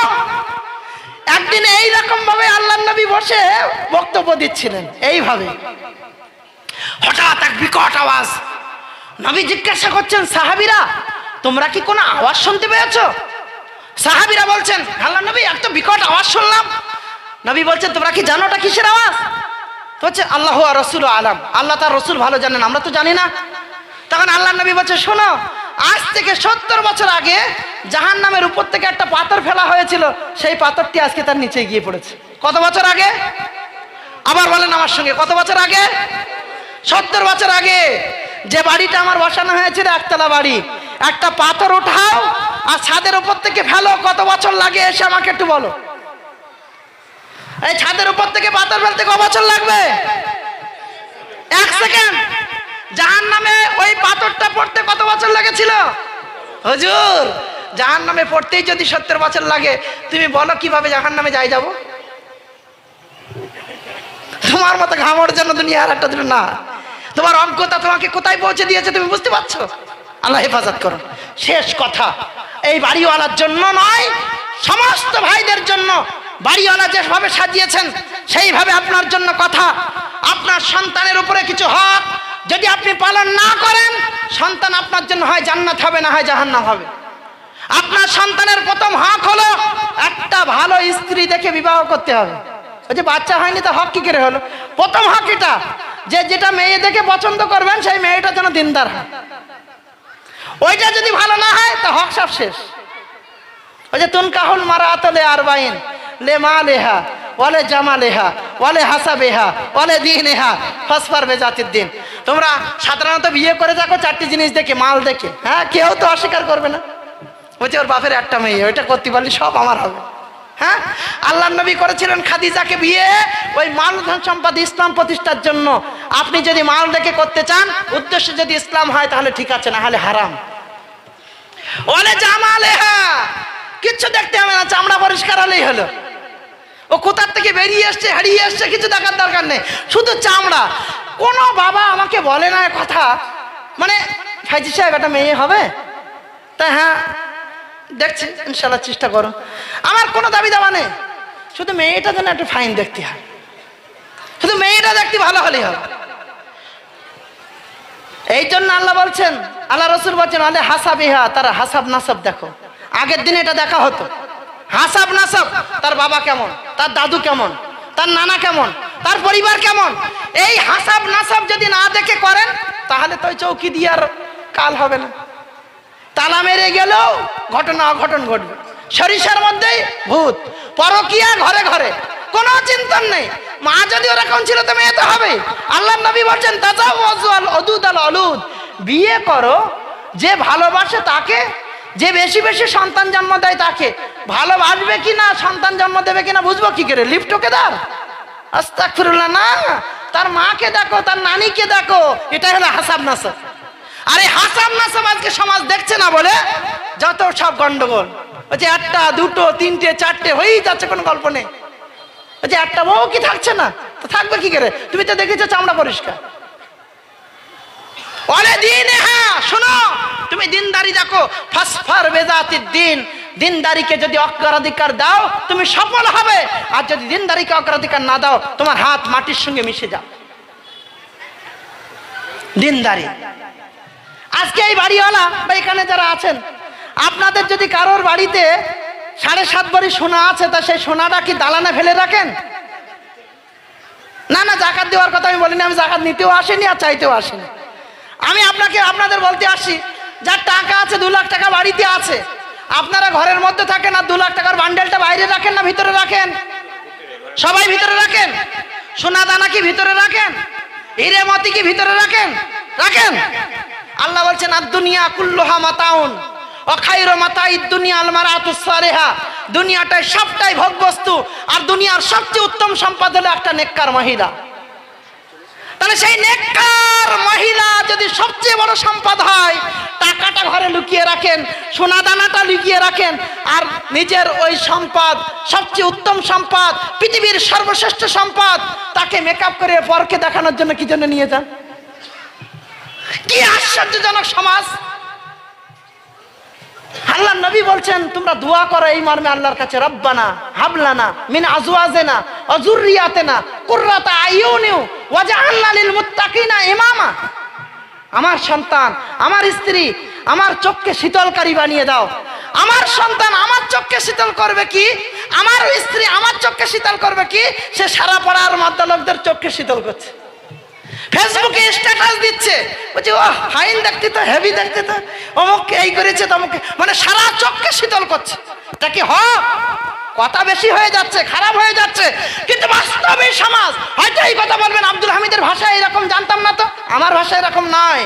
আমি এই জায়গায় না পৌঁছালে এদের জায়গা তৈরি হবে না, গ্রাম্য ভাষা বলে এদের বোঝাতে হবে, নাহলে শুধরাবে না এরা। সম্মানিত উপস্থিতি, আপনার বাচ্চা ডাক্তার হোক, সবার চিন্তা আলামিন মিশন, সবার চিন্তা রহমতে আলম, সবার চিন্তা ফ্রন্ট পেজ, সবার চিন্তা আর মিশন। কোনদিন ইসলাম এই দাবি করেনি যে মিশন হারাম, ইংরেজি হারাম, বাংলা হারাম, অন্যান্য বই পড়া হারাম, ইসলাম কোনদিন বলেনি। তবে জানুন, পবিত্র কোরআনের শিক্ষা বাদ দিয়ে যদি আর যত কিছু করছেন, সবটাই আপনাকে ভুল পথে পরিচালিত করবে।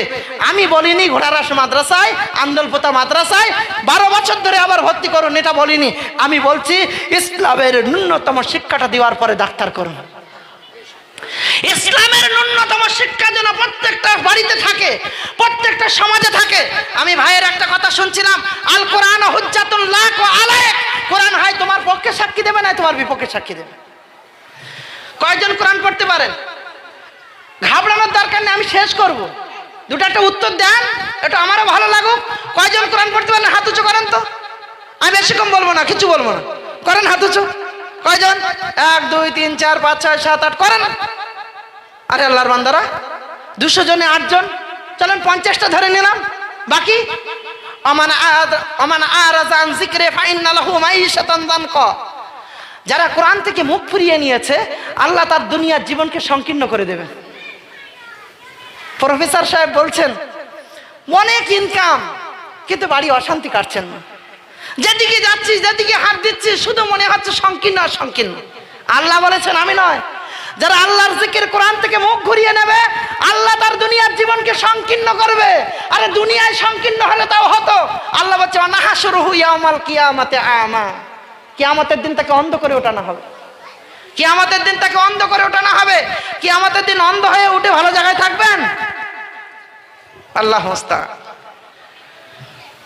ভালো মেয়ে বিবাহ করেন, সন্তান হলো, স্ত্রী যখন রেস্টে থাকবে, এখন তো ডাক্তার বাবুরা বলছে কলও টানা যাবে না আর ঘরেও ধরে তুলতে হবে, হ্যাঁ, তো সব মেনে চলছেন আলহামদুলিল্লাহ। তো সেই জায়গায় দাঁড়িয়ে স্ত্রীকে বারবার দোয়া করতে বলবেন, রব্বি হাবলি মিনাস সালিহিন। কি বলবেন? যাদের বাচ্চা হয়নি আমার সাথে বলেন, রব্বি হাবলি মিনাস সালিহিন। যাদের হয়েছে তারা নেক্সট সন্তানের আশা করেন, যেটা আছে আল্লাহটাকে নেক্সট সন্তান করো। এ আল্লাহ তুমি আমাকে নেক্সট সন্তান দাও। ওই হিংসুকে বইয়ের মতো যেন দোয়া না করে, আমার বড় যার 2টো ছেলে, আমার 2টো মেয়ে, আমার এই ঘরে বাতি জ্বালাবে কে, আল্লাহ তুমি নাংড়া খোড়া যা হয় একটা দাও, এই দোয়া না। ইব্রাহিম বৃদ্ধ বয়সেও, জাকারিয়া বৃদ্ধ বয়সে আল্লাহর কাছে দোয়া চেয়েছিল নেক সন্তান। সন্তান যদি নেক হয়, সন্তান আপনার জন্য জান্নাত হবে। আপনি জান্নাত চান, আল্লাহ যেন তৌফিক দান করেন, আমিন। সন্তানের বয়স যখন 7 দিন হবে, হিয়া আকিকাতানে লিজ্জাকার ওয়া হিয়া আকিকাতুন লিল উনসা, ছেলে হলে 2টো ছাগল, মেয়ে হলে 1টা ছাগল। হয়েছে মামলা সাহেব, একটা গরু দেবতা হবে না? আমি তখন বুঝতে পারি ছেলে হয়েছে, মেয়ের আল্লাহরা কি হবে কথা বলে না।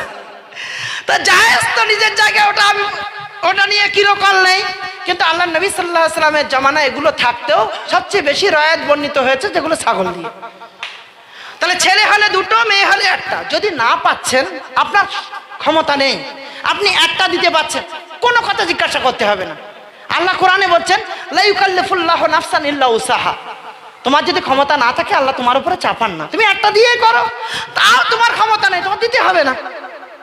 কিন্তু বড় দিতে পারবো, ছোট দিতে পারবো না, এসবগুলো যেন না। তারপরে 7ম দিনে একটা সুন্দর নাম রাখতে হবে। ইন্নাকুম তুদআউনা ইয়াউমাল কিয়ামাতি বিআসমাইহিম ওয়া আসমাই আবাইহিম, কিয়ামতের দিন তোমার আর তোমার বেটার নাম ধরে ডাকা হবে, এই বাবার নাম ধরে ডাকা হবে। আব্দুল হামিদ, আল্লাহ বলবেন আব্দুল হামিদ বিন আব্দুল মাইদ, আব্দুল সাবুর বিন আব্দুল মাইদ। হ্যাঁ, আপনার বাবার কি হবে? সন্টু বিন খন্টু, হন্টু বিন নন্টু, এই বলে ডাকা হবে তো। আল্লাহ রসুল বলছে ইন্নাকুম তুদআউনা ইয়াউমাল কিয়ামা, কিয়ামতের দিন ডাকা হবে বিআসমাইহিম ওয়া আসমাই আবাইহিম, বাবার নাম ধরে আর সন্তানের নাম ধরে, সন্তান এবং বাবা। আল্লাহ রসুল বৃদ্ধ বয়সে পর্যন্ত নাম পাল্টে দিয়েছেন, কারণ নাম কিছু ভুল দেখেছেন তো বলেছেন বল আব্দুর রহমান, আব্দুল্লাহ, আব্দুর রহিম। আজকে আপনারা যখন ফোন করে জিজ্ঞাসা করেন ফাইজি সাহেব ছেলে হয়েছে নাম দেবো, একটু বলবেন, আমি এইটাই বুঝে গিয়েছি যে ব্যাটার পেছনে পড়লে আমার এই টাইমটা নষ্ট হবে, আমি অন্য কাজ করি। আমি এইটা বলি, বাবা তুমি নাম পছন্দ করে আমার বলবে, আমি মানেটা বলে দেবো। কারণ আমার ওটা বোঝা হয়েছে যে আমি এখন আধা ঘন্টা ধরে বই খুঁজে খুঁজে নাম বলবো, তো আমার নাম নেবে না। ও নামটা নিয়ে ভালো বুঝে যেই ওর বোর কাছে যাবে, তোমার শুধু সে আপডেট সাপডেট না, সে পুরাতন দিনের সত্তার গফর রাজ্জাক আর এইসব করছে, বউ বলবে। তাহলে আমার আধা ঘন্টাটা বেকার গেল না? তাই আমি বলি যে তোরা নাম চয়েস করে বল, মানে ঠিক আছে কিনা বলে দেবো। আপনার জন্য বলছি, সুন্দর একটা নাম রাখবেন। বাচ্চার প্রথম কলেমা হবে লা ইলাহা ইল্লাল্লাহ, ফাআলাম আন্নাহু লা ইলাহা ইল্লাল্লাহ। 7 বছর বয়স হলে বাচ্চাকে নামাজের তাগিদ করতে হবে। যখন বাচ্চার বয়স 10 বছর হবে, নামাজের জন্য মারতে পর্যন্ত হবে, বিছানা আলাদা করে দিতে হবে। আপনি নামাজ পড়েন না, তার বাচ্চা কি পড়বে? প্রথম ইসলামের বাণী শেখাতে হবে, কোরআন শেখাতে হবে। হ্যাঁ, ডাক্তার হোক, এমবিবিএস ডাক্তার হোক, কিন্তু কিডনি চুরি করা ডাক্তার জন্য না হয়। আমার ছেলের নাম আব্দুল্লাহ, আব্দুল্লাহ এবার এমবিবিএস পাস করে এমডি করেছে। আব্দুল্লাহর আগে যখন আমি অসিত রঞ্জন মজুমদারকে ডাক্তারের কাছে দেখাচ্ছিলাম, তা আমার স্ত্রীর ব্যাপারে বলছিল 9 মাস পর্যন্ত যে না, বাচ্চা যে অবস্থায় আছে মোটামুটি নর্মাল ডেলিভারি হতে পারে। কিন্তু আমার ছেলে আব্দুল্লাহর কাছে নার্সিংহোমের শেষের দিন যখন নিয়ে গিয়েছি, তখন আব্দুল্লাহ দেখছে নর্মালে তো হওয়ার ব্যাপার আছে, হয়ে যাবে, তো নর্মালে হলে তো 1000-এর বেশি দেবে না। সাথে সাথে ঘুরিয়ে দিয়ে বলছে ও পায়খানা খেয়ে ফেলিস, ঘুরিয়ে গেছে, অক্সিজেন রেডি করে রাখতে হবে। আর কেটে বের করে বলছে 55,000 টাকা বিল। ওই আব্দুল্লাহ, কেন বলেন তো? ওই আব্দুল্লাহর এই করুণ দশা এই জন্য হয়েছে, ইসলামের নৈতিক শিক্ষাটা ওর কাছে ছিল না। ও যে ডাক্তার হয়েছে, ইসলাম ওকে নিয়ে ফখর করে। যদি ইসলামের নৈতিক শিক্ষাটা ওর কাছে থাকতো, ও হালালকে জানতো, ও হারামকে জানতো, তাহলে একটা প্রতিষ্ঠিত দিনও পেয়ে যেত। আল হালাল বাইয়িনুন আল হারাম বাইয়িনুন ওয়া বাইনাহুমাল মুশতাবিহাত। হালাল স্পষ্ট, হারাম স্পষ্ট, তার মধ্যে সন্দেহজনক, এর বাইরে কিছু জিনিস রয়েছে। এতটুকু জেনে গেলে যদি মুস্তাবিহাত বিষয় আসে, তুমি সেটাকে হারামের পর্যায়ে মানো। এতটুকু জেনে গেলে মাদ্রাসায় পড়তে হবে না। তারপর ডাক্তার হন, তারপর ইঞ্জিনিয়ার হন, তারপর WBCS হন, তারপর IAS হন, তারপর IPS হন, আপনাকে নিয়ে ইসলাম ফখর করবে। কলমের খোঁচা দিয়ে কেন চুরি করছেন? 10 লাখ টাকার সরকারি প্রজেক্ট এখানে পাস হচ্ছে, ওপর থেকে নিচে আস্তে আস্তে 2 লাখ টাকাও আর থাকে না, সব আউট। কেন? সে তো মুসলিম সমাজ, অন্যরা কি করছে দেখার দরকার নেই। আমার মুসলিম ভাইটা কেন করছে? ইসলামের নৈতিক জ্ঞানটা নেই বলে। আমরা যদি আমাদের সন্তানদের এই শিক্ষাটুকু দিতে পারি, তাহলে আমার সন্তান আমার জন্য সাদাকায়ে জারিয়া হবে। ইনশাআল্লাহ পারবো, ইনশাআল্লাহ। প্রত্যেকেই 2 বছর বয়সে কিড যে স্কুলে পাঠাচ্ছেন, মায়েদের বলছে এখন আর বাড়ি পড়াতে হবে না, আপনি নিয়ে থাকতে পারছেন না, যখন পাঠিয়ে দেন আপনি বাইরে বসে থাকবেন। আর যত নাটের গুরু ওই জায়গায় বসে বসে, যত শয়তানি আর মোবাইল চালানোর জায়গা ওইটা। 2 বছরে কিড যে স্কুল, 3 বছরে নার্সারি, 4 বছরে LKG, 5 বছরে UKG, 6 বছরে 1। হ্যাঁ, কি ধান্দা চলছে? বলছে বিকেলবেলা বাড়ি এসে আমার ছেলে বিশাল কষ্ট হয়ে যাচ্ছে, ওর সেই মক্তবে আর যেতে পারে না, পড়াবো আর হয় না। মনে করছিলাম একটা মাওলানা সাহেব দিয়ে একটু পড়াবো, তা সে আর হয় না, একদিন আসে তা 2 দিন আসে না। আর ওই মাওলানা সাহেবটার আবার 100 টাকা দেয়, আর যে কিড যে স্কুলে দিয়েছিল ওখানে দেয় 7,000 টাকা। ও নাকি আবার জান্নাতে যাবে, ওর নাকি আবার বিশাল আল্লাহ ভীরুতা আছে, ওর নাকি আবার বিশাল সন্তানের ব্যাপারে, ওর সন্তান নাই নাকি সাদাকায়ে জারিয়া হবে। আস্তাগফিরুল্লাহ। শেষ কথা আজকের বক্তব্যে, আজকে সন্তানরা ভুল পথ অতিক্রম করছে, এই সমস্ত বাবারাও তাদেরকে নিয়ে ফখর করে, বিভিন্ন রকম রিলস বানাচ্ছে, গালিগুলোজ দিচ্ছে। সে বাপ, সন্তান বাপকে বলছে চাচা, সন্তান বাপকে বলছে অমুকের ছেলে, আর অমুক ওকে বলছে তমুকের ছেলে, আর একে বলছে খালামা, মাকে বলছে খালামা তো চাচিমা, এই বলে রিলস বানিয়ে বলছে ভিউয়ার্স। আবার অহংকার করে বলছে, দাদুকে বলছে তুমি তো এসব বোঝো টোঝো না, দেখো তোমার নাতি এই করেছিল তো কত লোক দেখিছে, একবার দেখো। ওই নাতির করাটা কি সাদাকায়ে জারিয়া না গুনাহে জারিয়া? কি গো, আপনি মারা গেলে আপনার কবরে 3টে নেকি পৌঁছাবে। হুজুর সাহেবরা বলে বলে সব মুখস্থ, সাদাকাতিন জারিয়াতিন, মিটে গেল। ওই সন্তানের জন্য সাদকাটাও করতে পারেননি, যে একটা ছেলে সেপারেট করেছে আর একটা ছেলে সেপারেট করবো, এই করতে গিয়ে জোহরও হয়নি, আসরও হয়নি, সাদাকায়ে জারিয়া তৌফিকও হয়নি। সেই সাদাকা, সেই সন্তান যাকে মানুষের মতো মানুষ করতে পারেননি, সে আপনার মারা যাওয়ার পর আপনার জন্য দান করবে, এটা আপনি ভাবছেন? 13 বছর মাদ্রাসার লাইনে আছে, মানুষ চড়িয়ে চড়িয়ে বড় হয়েছে। আজকে 1000 বাচ্চা, আপনারা সরকার 1000 বাচ্চা পরিচালিত হচ্ছে গোড়ারাস মাদ্রাসায়, আপনাদের মতো সরকারের কাছ থেকে চেয়ে চেয়ে চালায়। দিন 4 কুইন্টাল করে চাল লাগে, মাসে 7.5 লাখ টাকা মাইনে লাগে। আমি আপনাকে বলছি, আমার বাস্তব অভিজ্ঞতার একটা কথা বলি, এই সমাজের ধনী মানুষরা ব্যতিক্রম 2-1 জন, বেশিরভাগ ধনী মানুষের ছেলেরা তার বাবাদের নামে দান করে না। যারা বেশি রেখে গিয়েছে তাদের সন্তানরা দান করে না, খুব কম। কিন্তু যে বাবা কিছুই রেখে যায়নি, ওই বেটা সকালবেলা শিয়ালদায় গিয়ে মজুরি খেটে এসে বলে, মাওলানা 1 বস্তা সিমেন্ট দিলাম আমার আব্বার নাম। এই অভিজ্ঞতা আমার প্রকাশ করে গেলাম।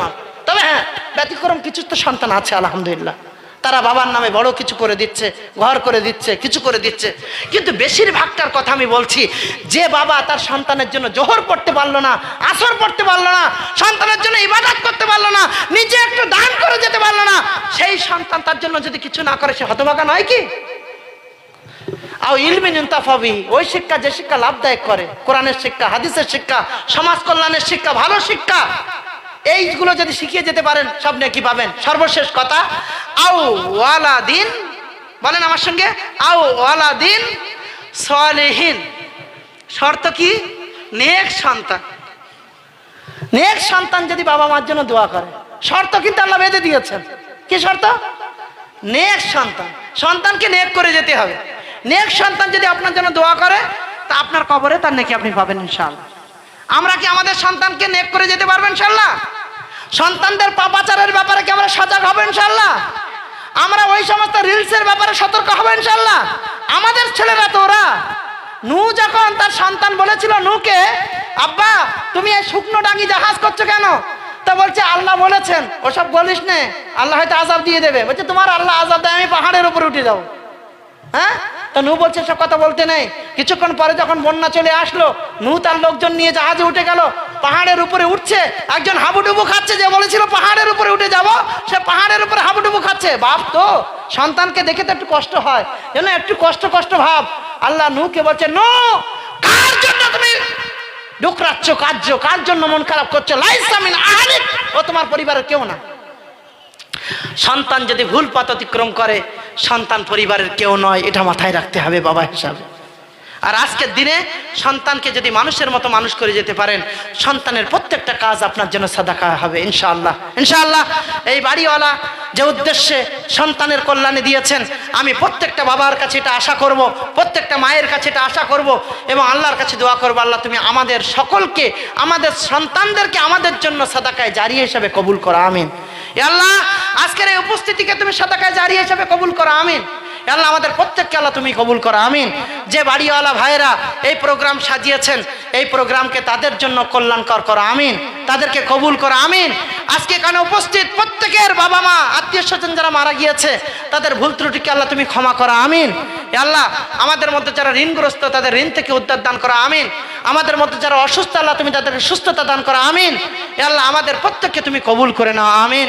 সর্বশেষ একটা ঘোষণা দিই, গোড়ারাস মাদ্রাসা বাৎসরিক জলসা এবছর 15ই ফেব্রুয়ারিতে রাখা হয়েছে।